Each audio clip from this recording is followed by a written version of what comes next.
ایک شخص جس کے پاس تمام بینک اکاؤنٹس تک اس کی رسائی ہو، ان کے پاسورڈز، ویب سائٹ اس کا پاسورڈ، تمام پراپرٹیز، تمام پروجیکٹس، ہر چیز اس کے حوالے. لیکن جب یار سیف بھائی اریسٹ ہو گئے تو باقیوں کو تو چھوڑ دیں، جو ہماری موجودہ بھابھی ہے ان سے ڈیمانڈ کیا گیا کہ گھر میں کوئی زیور شیور پڑا ہوا ہے وہ بیچ دیں، آپ وہ مجھے دے دیں. اور انتہائی تکلیف دہ بات وہ تھی کہ جب گھر کے راشن کے لیے انہوں نے کہا کہ براوو سٹور سے جو ہے وہ راشن گھر میں بھجوا دیں، تو آگے سے جواب یہ ملا کہ جی پیسے دیں تو پھر آپ کو راشن آئے گا. تو یہ وہ چیزیں تھیں کہ جن کو پی گئے ہم لوگ، برداشت کر گئے کہ چونکہ سیف الرحمان خان نیازی نے کہا تھا کہ نہیں یار کسی شخص کے لیے کچھ بھی نہیں بولنا، سب کا جسے کہتے ہیں نا کہ بس وہ ایک پردہ رکھنے والی بات ہے. بات یہ ہے کہ ادھر سے سیف الرحمان خان نیازی صاحب نے اریسٹ ہونا تھا، چونکہ اس مخلوق کو پتا تھا کہ کیا ہونے والا ہے. یہ ٹائملی ملک سے باہر چلے گئے. ادھر سے سیف الرحمان خان نیازی نیب کی کسٹڈی میں، اور ادھر سے حضرت جو ہے وہ نئی شادی کر کے وہاں پہ ہانی مون منا رہے تھے. اب آپ مجھے صرف ایک چیز کا جواب دے دیں. میں واپس آنا چاہوں گا اپنے اصل پوائنٹ پہ. جو دوستو یہ سمجھ رہے ہیں کہ اس ساری گفتگو کا مطلب یہ ہے کہ بھئی وہ لے گیا ہے مسٹر عامر توصیف سارا کچھ، اس کا مطلب ہرگز ہرگز یہ نہیں ہے. صاحب بھائی آج بھی اپنے لفظوں پہ قائم ہے، اپنے لفظوں پہ کھڑے ہیں. آج بھی اربوں روپے کی پراپرٹی اور بینک اکاؤنٹس نیب کی کسٹڈی میں موجود ہیں. بھائی ہم وہ بات کر رہے ہیں کہ جو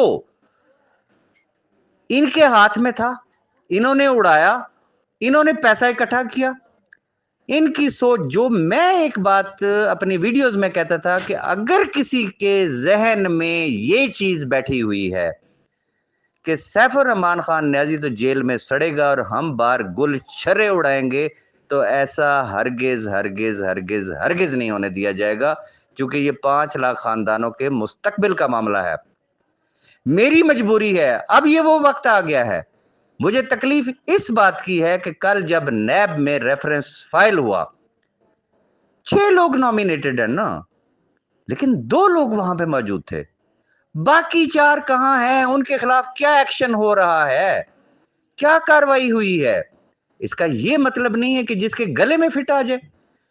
وہ لوگ کہ جو سیاہ سفید کے مالک تھے وہ اپنی ڈیلیں بنائیں، وہ ملک سے باہر چلے جائیں اور ایک شخص کو پھنسا دیا جائے. یہ ہے اصل درد. اگر کسی کو سمجھ میں آ گیا ہو تو بہت بہتر، نہیں تو پھر تنقید کیجیے گا. اس کے بعد پھر اگلی ویڈیو ایک اور آ جائے گی. اور اگر میری کوئی بات کسی دوست کو بری لگی ہو تو میں معذرت چاہوں گا. ہماری مجبوری یہ ہے کہ ہم نے حلف اٹھایا کہ سیف الرحمان خان نیازی ہمارا بھائی ہے.